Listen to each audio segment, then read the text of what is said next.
ഓ അംബ്ര ഏ അംബ്ര ഈ ഒരു സാധനം നിങ്ങൾക്ക് ആർക്കെങ്കിലും അറിയില്ലെന്ന് പഠിച്ചു വെച്ചോ. കാരണം ഇപ്പോ തമ്പുരാനാണ് നാട് വാഴുന്നത്. പിണറായി വിജയൻ ഭരിക്കുന്ന സമയത്ത് രാജാവ് എന്നൊക്കെ പറഞ്ഞിരുന്നത്. അപ്പൊ ഇവിടെ എന്താ പറയേണ്ടത്? നാട്ടുപ്രമാണിയോ? അല്ല, ഓ അംബ്ര ഏ അംബ്ര അംബ്ര എന്ന് പഠിച്ചു വെച്ച് കഴിഞ്ഞാൽ നിങ്ങൾക്ക് മുന്നോട്ട് പോവുക. അല്ലെങ്കിൽ 8ന്റെ പണിയായിരിക്കും എന്നുള്ളതാണ്. എന്തൊക്കെയായിരുന്നു ഇവിടെ പറഞ്ഞിരുന്നത്? ഞാൻ അങ്ങനെയാക്കൂ ഇങ്ങനെയാക്കൂ. അവസാനം എങ്ങനെയാക്കിയേ? എന്തായാലും പിണറായി സഖാവ് നിയമസഭയിൽ പൊരിച്ച് തേച്ചൊട്ടിച്ചു കൊടുക്കുന്നുണ്ട് UDFന്റെ നാടകങ്ങൾ എന്നുള്ളതാണ്. ഇന്ന് PM-ശ്രീ പദ്ധതി നടപ്പാക്കുന്നതിനെതിരെയുള്ള ഒരു പ്രക്ഷോഭം കേരളത്തിലെ AIYF-ഉം AISF-ഉം യുവജന വിദ്യാർത്ഥി സംഘടനകൾ സംയുക്തമായി ഇവിടെ നടത്തിയിരുന്നു. നിയമസഭാ മാർച്ച്. ആ മാർച്ചിനെ പോലീസ് നേരിട്ടത് അവര് ജലപീരങ്കി ഉപയോഗിച്ചുകൊണ്ടാണ്. ജലപീരങ്കി സാധാരണ നമ്മുടെ സമരങ്ങളിൽ ഉപയോഗിക്കാറുണ്ടല്ലോ. പക്ഷെ വളരെ വിചിത്രമായ ഒരു സംഭവം ഉണ്ടായത്, രാവിലെ നമ്മൾ ആരോഗ്യ പ്രശ്നങ്ങളാണല്ലോ ചർച്ച ചെയ്തത്. ഈ വെള്ളമാണ് ഈ ചീറ്റിയത്. ഇത് തീർത്തും കലക്ക വെള്ളമാണ്. ഇത് നമ്മുടെ പുതിയ ആൾക്കാർക്ക് അറിയില്ല. ഞാൻ പറയേണ്ടത് ഞാൻ പറഞ്ഞു തീർക്കുമല്ലോ. ഞാൻ പറയട്ടെ, നിങ്ങളെന്തിനാ വേവലാതിപ്പെടും? മറുപടി പറയേണ്ടവർ അവിടെ ഇരിക്കുന്നില്ലേ, അവർ പറഞ്ഞോളൂല്ലോ. ഇത് കലക്ക വെള്ളമാണ്, ഏതോ തോട്ടിൽ നിന്നെടുത്ത വെള്ളമായിരിക്കും. ഇവിടെ സാർ രാവിലെ നമ്മൾ അതിഗുരുതരമായ ആരോഗ്യ പ്രശ്നങ്ങളാണ് ചർച്ച ചെയ്തത്. ഇത് അമീബിക് മസ്തിഷ്ക ജ്വരമടക്കം ഉണ്ടാക്കാൻ പറ്റുന്ന തരത്തിലുള്ള വെള്ളമായിരിക്കും. അത്തരത്തിലുള്ള ഒരു വെള്ളം ഉപയോഗിക്കേണ്ട ആവശ്യം എന്താണ്? സാധാരണ വെള്ളം തന്നെ ഉപയോഗിക്കാമല്ലോ. ഇതാണ് പ്രശ്നം. ജലപീരങ്കി ഉപയോഗിച്ചോ എന്നത് സാധാരണ നടക്കുന്ന കാര്യമായിരിക്കും. പക്ഷേ വെള്ളം ഈ തരത്തിൽ ഉപയോഗിക്കാമോ? അതാണ് പ്രശ്നം. അത് ഗൗരവമായി ഗവൺമെന്റ് കാണേണ്ട ഒരു പ്രശ്നമാണ്. എന്താണ് ആഭ്യന്തരമന്ത്രിക്ക് അത് പറയാനുള്ളത് എന്ന് അറിയുന്നത് നല്ലതാണ്. സഖാവേ, ഒരു കാര്യം പറഞ്ഞേക്കാം. ഇത് തമ്പുരാക്കന്മാര് നാട് വാഴുന്ന കാലാണ്. ഈ കാലഘട്ടത്തിൽ പ്രജകളൊന്നും മിണ്ടാൻ പാടില്ല എന്നുള്ളതാണ്. അതിന് പ്രതിപക്ഷമാണെന്നുണ്ടെങ്കിൽ മിണ്ടിക്കഴിഞ്ഞാൽ പിന്നെ കഴിഞ്ഞു കഥ എന്നുള്ളതാണ്. എന്തായാലും ഇനിയിപ്പോ ചളിവെള്ളമല്ലേ എറിഞ്ഞുള്ളൂ, നാളെ അത് ചാണകവെള്ളം ആവാൻ സാധ്യതയുണ്ട്. കാരണം BJPയുമായി കൈകോർത്ത് കഴിഞ്ഞാൽ പിന്നെ ചാണകമാണ് തെളിക്കാനുള്ള സാധ്യതകൾ എന്നുള്ളതാണ്. കഴിഞ്ഞില്ല, ഇതൊന്നല്ല, അങ്ങ് തേച്ചൊട്ടിക്കണത് കാണണ്ടേ? അതിനല്ലേ നിങ്ങൾ കാത്തിരിക്കുന്നത്? കണ്ടോളേ. നിപ്പ വന്നത് അദ്ദേഹത്തിന്റെ ഭാഷയിൽ എരണം കെട്ടവര് ഇരിക്കുമ്പോ ആ രോഗം ഇങ്ങോട്ട് വന്നതാണ് എന്നാണ് അദ്ദേഹത്തിന് തോന്നിയിരുന്നത്. നിപ്പ മാരകശേഷിയുള്ള ഒരു രോഗമാണ് എന്നത് എല്ലാവർക്കും ബോധ്യമുള്ള കാര്യമാണ്. അത്തരമൊരു രോഗത്തിനൊരാൾ ഇരയായാൽ, അത് ഒരാളായാൽ തന്നെ അടിയന്തരമായുള്ള പ്രതിരോധ നടപടികൾ സ്വീകരിക്കുക എന്നുള്ളതാണ് പ്രധാനം. ആ നടപടികളിൽ വലിയ കാലതാമസമാണ് വന്നത്.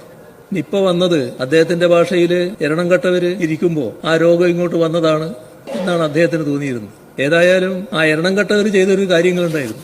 മരണപ്പെട്ടവരുടെ എണ്ണം ആ വർഷത്തത് അദ്ദേഹം എടുത്ത് ഉദ്ധരിച്ചപ്പോ സർ അപ്പുറത്ത് കൈയടിക്കുന്നത് കേട്ടല്ലോ. അത് എണ്ണം കെട്ടവരായതുകൊണ്ടല്ല, ആ രോഗത്തിന്റെ മാരകമായ പ്രഹരശേഷിയാണത് കാണിക്കുന്നത്.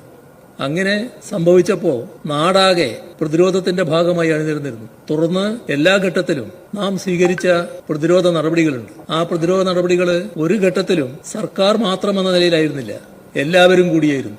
എല്ലാവരും ചേർന്നുകൊണ്ടായിരുന്നു.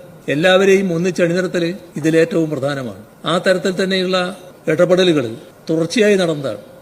എപ്പോഴെല്ലാം നിപ്പ ബാധ ഉണ്ടായോ ആ ഘട്ടത്തിലെല്ലാം ആ തരത്തിലുള്ള പ്രതിരോധ നടപടികൾ ഉണ്ടായിരുന്നു. സർ, അതില് ഒരു കാര്യങ്ങളെല്ലാം ആരോഗ്യരംഗത്തുള്ള വിദഗ്ധരും അതിനെ സഹായിക്കേണ്ട മറ്റു ഉദ്യോഗസ്ഥരും എല്ലാം ചെയ്യും. എന്നാൽ അതിനെല്ലാം ഒരു ജാഗ്രത കൂട്ടാൻ, ഏകോപനം ഉറപ്പിക്കാൻ സർക്കാർ എന്ന നിലക്ക് നിർവഹിക്കേണ്ട ബാധ്യതയുണ്ട്. ആ ബാധ്യത ഏറ്റവും കൂടുതൽ നിർവഹിക്കേണ്ടത് ഇതുപോലൊരു രോഗമാകുമ്പോൾ ആരോഗ്യമന്ത്രി തന്നെയാണ്. കഴിഞ്ഞ കാലങ്ങളിലെല്ലാം എപ്പോഴൊക്കെ നിപ്പ വന്നോ ആ ഘട്ടത്തിലെല്ലാം ആരോഗ്യമന്ത്രി തൊട്ടടുത്ത മണിക്കൂറാവില്ല, ചിലപ്പോൾ അവിടെ ഉണ്ടാവില്ലല്ലോ, ഇവിടുന്ന് അവിടെ എത്തേണ്ടി വരുമല്ലോ. എന്നാൽ ഇവിടുന്ന് എത്താനുള്ള ആ സമയം മാത്രം അവിടെ എത്തുകയും എല്ലാ പ്രവർത്തനങ്ങൾക്കും ഏകോപനം നടത്തുകയും എല്ലാറ്റിനെയും ഏകോപിപ്പിക്കാൻ ശ്രമിക്കുകയും ചെയ്തിട്ടുണ്ട്. സർ, ഇവിടെ എത്ര ദിവസം എടുത്തു ബഹുമാനായ ആരോഗ്യമന്ത്രി നിപ്പ ബാധിച്ച കോഴിക്കോടെത്താൻ? എന്തിനാണ് അത്രയും ദിവസം എടുത്തത്? അദ്ദേഹം ഉണ്ട് എന്ന് പറയുന്നത് ആ സമയം സ്ഥിരീകരിച്ചിട്ടില്ല.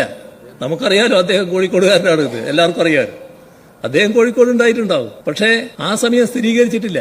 സ്ഥിരീകരിച്ച സമയം അദ്ദേഹം ഇവിടെയാണ്.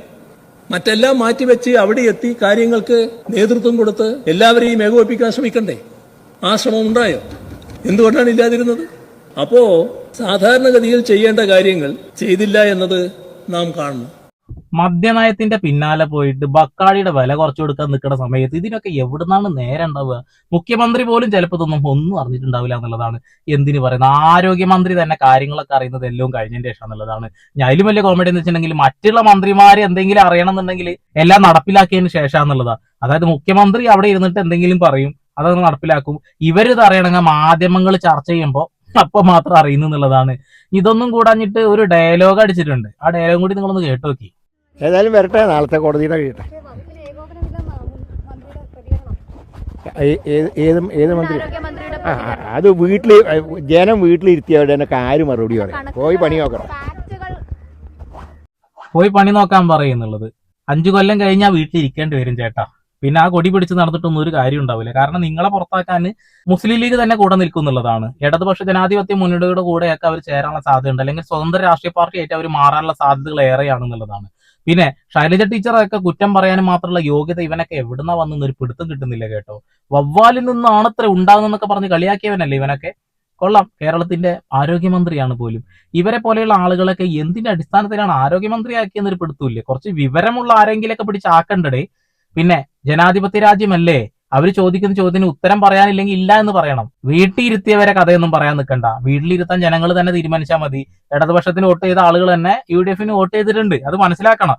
ഇമാതിരി ഉളത്തരം കാണിച്ച് നടന്നിട്ടുണ്ടെങ്കിൽ അവർ തിരിച്ചങ്ങ് വോട്ട് അങ്ങോട്ട് തന്നെ മറിക്കും, അത്രേ പറയുന്നുള്ളൂ. നിങ്ങൾ ഈ കാണിച്ചു കൂട്ടുന്ന പ്രഹസനങ്ങൾ കാരണം BJP-ക്ക് വളക്കൂറുണ്ടാവുന്നുണ്ട് എന്നുള്ള ബോധം പോലും ഇല്ല. ഇവറ്റൊക്കെ ഒരൊറ്റ ലക്ഷ്യമുള്ളൂ, അധികാരം പിടിച്ചെടുക്കുക എന്നുള്ളത്. എന്തായാലും 5 കൊല്ലം കഴിയട്ടെ. 5 കൊല്ലം കഴിഞ്ഞാൽ ഇവിടുത്തെ ജനങ്ങൾ തീരുമാനിക്കും ആര് ജയിക്കണം എന്നുള്ളത്. 6 മാസത്തെ ഒരു കഥ ഞാൻ പറഞ്ഞിട്ടുണ്ട്, അതിന്റെ ഇടയിൽ ഒക്കെ കലങ്ങി തെളിയും. മുസ്ലിം ലീഗ്, ഞാൻ കാര്യമായിട്ട് പറയുന്നു, UDF-ന്റെ അടുത്തുനിന്ന് വേർപെട്ട് പോയിരിക്കും. അല്ല എന്നുണ്ടെങ്കിൽ മുസ്ലിം ലീഗിലുള്ള ആളുകൾ അത് പഠിച്ചോളും എന്നുള്ളതാണ്. ഓക്കെ, അപ്പൊ വീണ്ടും വരാൻ കേട്ടാ. വീണ്ടും വരെ പുതിയ വാർത്താ വിശേഷങ്ങളുമായി ഇവിടെ പാൾ സൈനിങ്.